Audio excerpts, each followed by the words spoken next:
John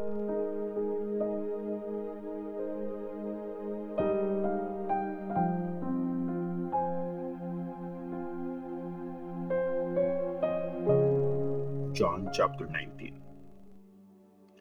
Pinakuha ni Pilate si Jesus at pinahagupit. Gumawa ang mga sundalo ng korona na gawa sa mga matitinik na sanga at nilagay ito sa ulo ni Jesus. Sinuotan siya ng robe na kulay violet at sinabi nila sa kanya, "Mabuhay ang hari ng mga Diyos." Tapos pinagsasampal nila si Jesus. Lumabas ulit si Pilate at sinabi sa mga tao, "Tingnan nyo, ilalabas ko siya dito para makita nyo na walang dahilan para masabi kong guilty siya." Kaya lumabas nga si Jesus suot ang koronang tinik at ang violet na robe.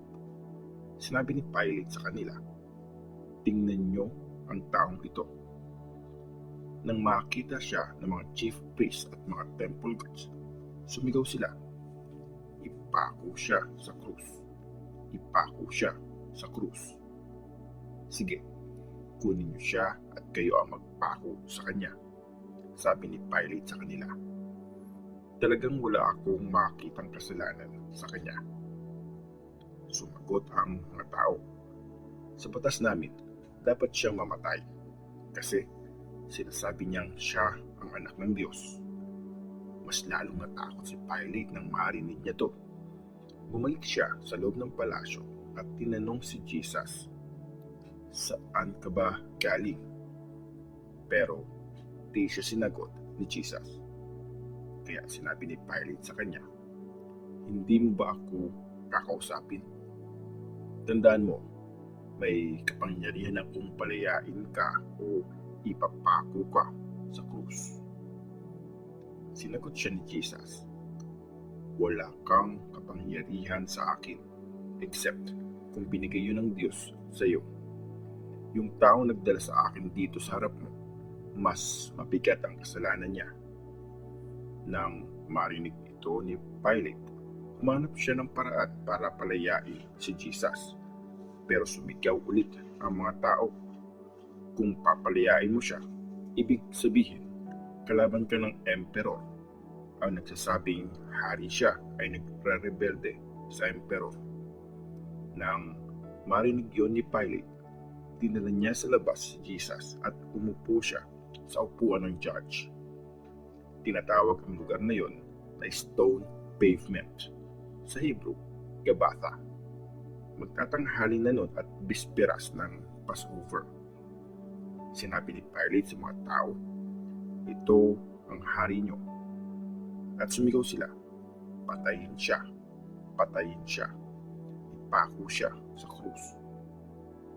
Tinanong sila ni Pilate, "Gusto niyo bang ipako ko sa krus ang hari niyo?"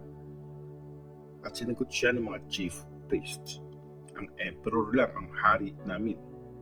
At binigay ni Pilate si Jesus sa kanila para ipako sa krus. Pinako sa krus si Jesus. Kaya kinuha nila si Jesus. Lumabas siyang dala ang krus niya papunta sa lugar na tinatawag na lugar ng bungo, sa Hebrew, Golgotha. Doon nila pinako sa krus si Jesus. May dalawa pang lalaki na pinako sa krus kasama niya. Isa sa magkabilang side at nasa gitna si Jesus. Sumulat si Pilate sa karatula at nilagay ito sa krus.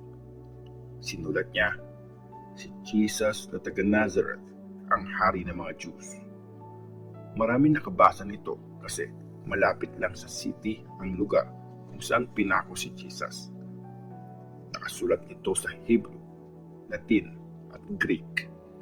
Sinabi ng mga chief priest kay Pilate, "Huwag mong ilagay na hari ng mga Jews," kundi sinabi ng taong ito, "Ako ang hari ng mga Jews." Pero sumagot si Pilate, "Ang nasulat ko na."